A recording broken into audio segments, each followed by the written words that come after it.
This is Starforged, Tabula Rasa, written and performed by Redstone Archender. Based on the game by Shawn Tomkin.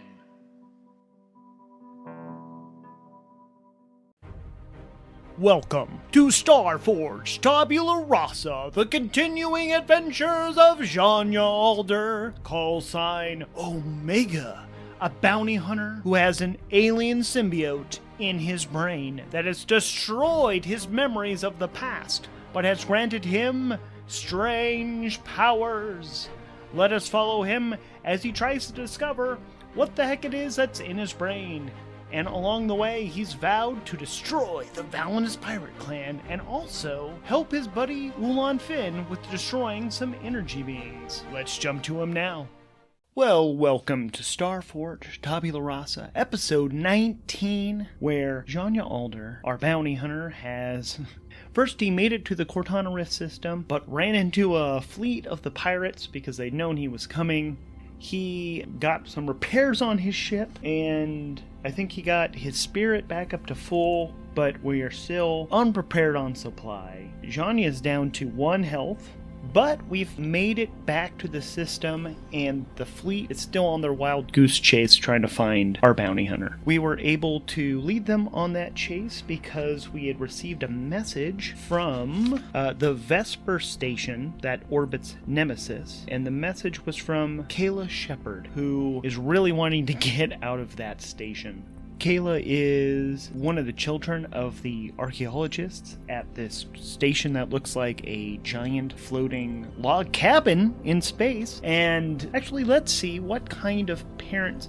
I'm going to roll on one of the settlement tables about the authority of the settlement, but this will be the authority type that the parents have over Kayla. And that'll be a D100. That is 77. They are corrupt.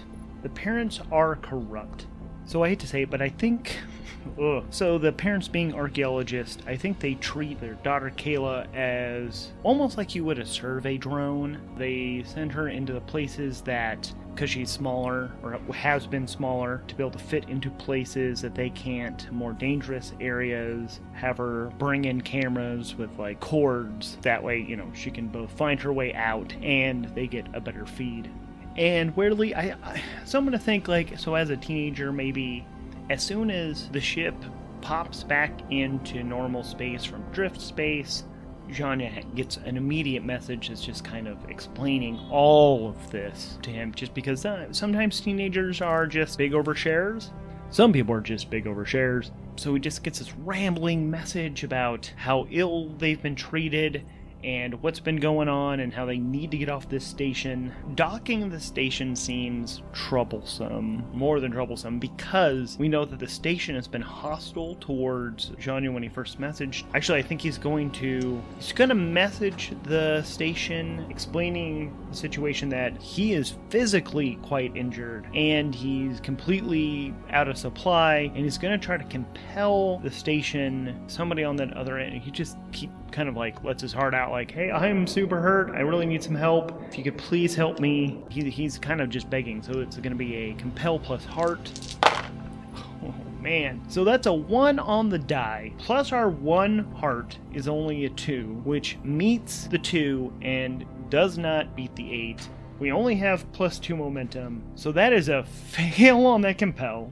So on a miss, they refuse or make a demand, which costs you greatly. Alright, I'm going to roll on the pay the price table just to try to come up with maybe what it is they ask. And that's a 100, so that's rolled twice. That is 38. Something of value is lost or destroyed. And 10, you create an opportunity for the enemy. I actually think they're super hostile towards him. They are upset about the trouble he's caused, especially having a pirate fleet come into the system and obviously chase him out. They're like, if you don't leave this system, we're going to message them. We've already messaged them again. So they know that you're back here. You need to get the hell out. So I think that's going to freak Janya out. He messages Kayla. I think he's going to ask her for help on this. He's going to ask if he's going to try to compel her. He's going to try to barter with her, be like, if you can bring some supply, I will give you a ride out of here. But I cannot land. You have to like do an escape pod or something. I don't know. All I see is a log cabin. I don't know the capacities of your station. So you've got to help me out. So he's going to try to compel her to do this. That's plus heart. He's trying to bargain. Oh, well, that is a 6 on the die. Plus 1 is 7, which beats a 3 and not the 9. So that's a weak hit. Oh, I think I got it. I think she replies, Yes, I will. Awesome. Actually, I've already got some stuff ready for you. Like, just swing in and pick me up. I'm about to jettison in like the next minute or 2. So, what does this look like? I think just it's incongruent, but somehow like an escape pod shoots out of this log cabin, but it just seems to appear as it leaves the projected illusion around the station. And Janya swoops in. Yeah, I think they've called the pirate clan, so we're not super worried about them coming instantly. The station doesn't seem to have defenses, so he swoops in, picks up Kayla, and it turns out she did not bring any supplies, and it's too late now. She's already on the ship. She's like, yeah, I believe your story.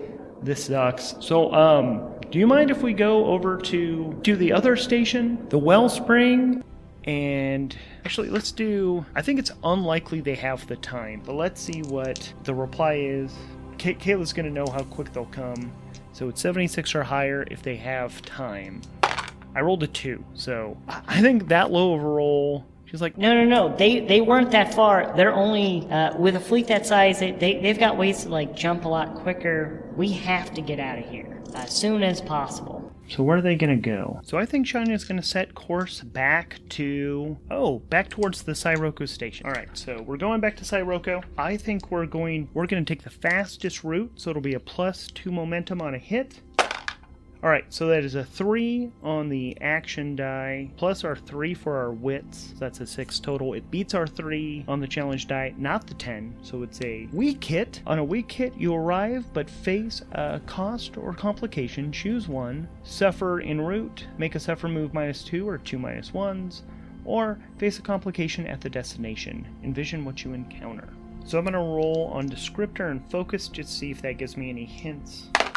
That is 60. Isolated.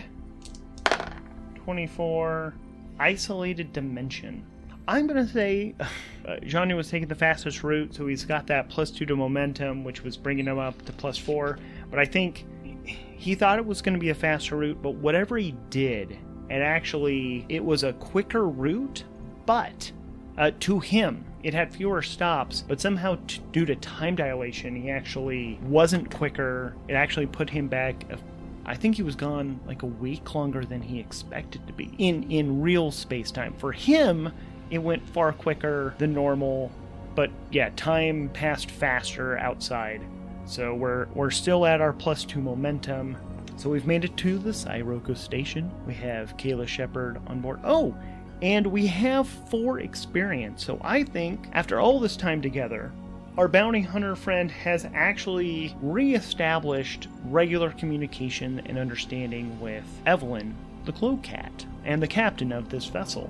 So I'm going to actually mark that first. So I have the asset written down, but I haven't had any of the actual abilities activated. So now, this first ability is your Glowcat companion perceives the inner emotions and intentions of people and creatures in its vicinity, and embodies those impressions through the colors and intensity of its luminescent fur. When you secure an advantage by studying the Glowcat's reactions in a charged interaction, you may add plus your companion's health, and the companion, she has 3 health to begin with. So I think, yeah, Janya now can communicate with Evelyn basically fluently. He now understands her. She seems to have understood him most of the time. I think along the way, Janya's like, hey, so you didn't bring any supplies. I am super banged up. Is there anything you could possibly help me with? She's like, wait, what, wasn't there a medical pod back there? And he's like, I don't know how to make that work at this point. It's been pretty damaged. more damage than I am, anyway. So I think she's going to give it a try. Technically, this person isn't quite an ally yet. I think this is like shortly after they leave. So this is going to be receive treatment from someone who's not an ally. From someone who is not an ally, this will be plus iron. Oh. So that's a 2 on the die, plus our 2 iron is a 4, and I rolled a 5 and a 6. So the treatment is ineffective. I'm thinking he did ask like a teenager to try to help bind his wounds. I think he just takes another damage. So he's suffering harm, bringing him to 0. So now we have to roll, and our iron is higher. So that'll be plus 2. That's a 2 on the die. Plus our 2 iron is a 4, and I rolled a 4 and a 10. So it's a weak hit. I'm sorry, it's not a weak hit, that's a miss. I am now marking wounded because it's gotten far worse. Our momentum's back down to 0. So I think through all this, Kayla feels very bad about this. She's trying to make a connection with Janya. So let's see how that goes. So that's plus heart. So that's 3 on the die, plus 1 is a 4. And I rolled a 5 and a 7. So that is a miss on this try to make a connection. I think Janya is becoming more distrustful of Caleb. Janya, he's agitated, he's been injured, he thinks she's trying to take over the ship. He starts yelling, he's accusing her of doing this on purpose. And I can't believe I just forgot, we just got Evelyn, the Glow Cat, as an asset.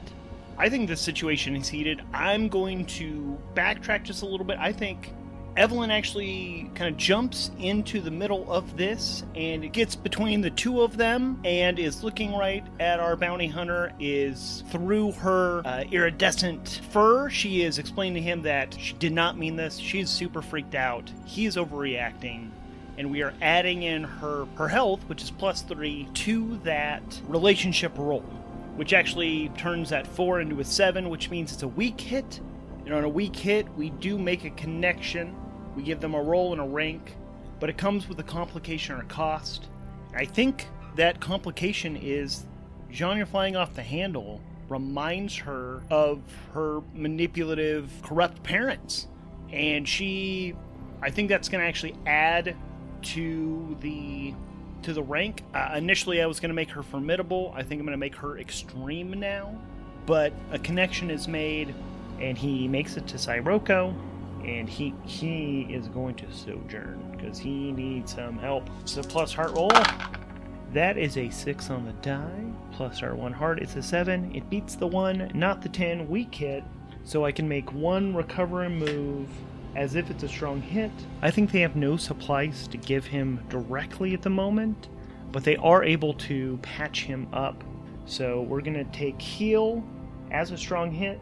So we're clearing the impact and going up to 2 health. So he's no longer wounded, and he's a little healthier than he was before. Still completely out of supply. Still at 0 momentum. Things are not great for our bounty hunter.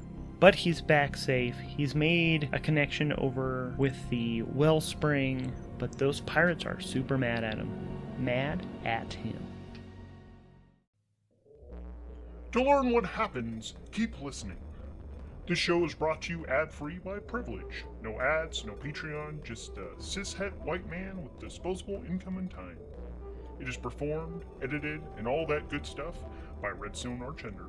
The story is powered by the game Ironsworn, Starforged by Shawn Tomkin. Outro by Glitter Snitchel, channeling the spirits. This has been a Sofa King Cool production. This week's episode featured music by Tabletop Audio. Additional music also comes from freepd.com.